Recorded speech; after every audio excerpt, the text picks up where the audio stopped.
宝宝咳嗽的话呢，有很多孩子他都会干呕的，因为我们咳嗽的时候呢，它一个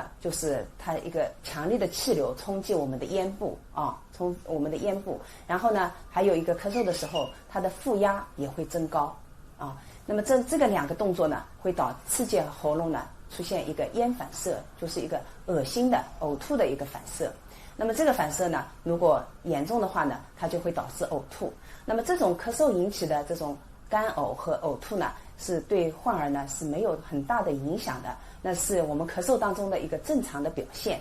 那么我们怎么样来预防这个咳嗽以后的干呕呢？那么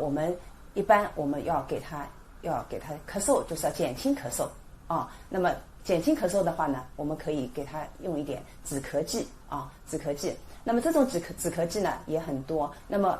因为我们肺炎的话呢，它同时气道里面有分泌物，我们咳嗽主要是为了把那个气道里面的分泌物排出来。那么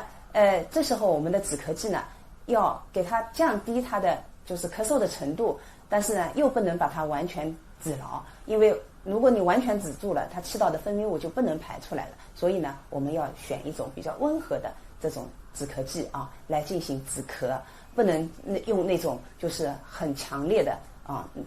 那种止咳剂。那么这是一个就是降低咳嗽的就是严重程度，那可以预防它一个呕吐。那么第二个呢，我们可以少量多餐的，就是每一次不要给患儿喂得过饱，因为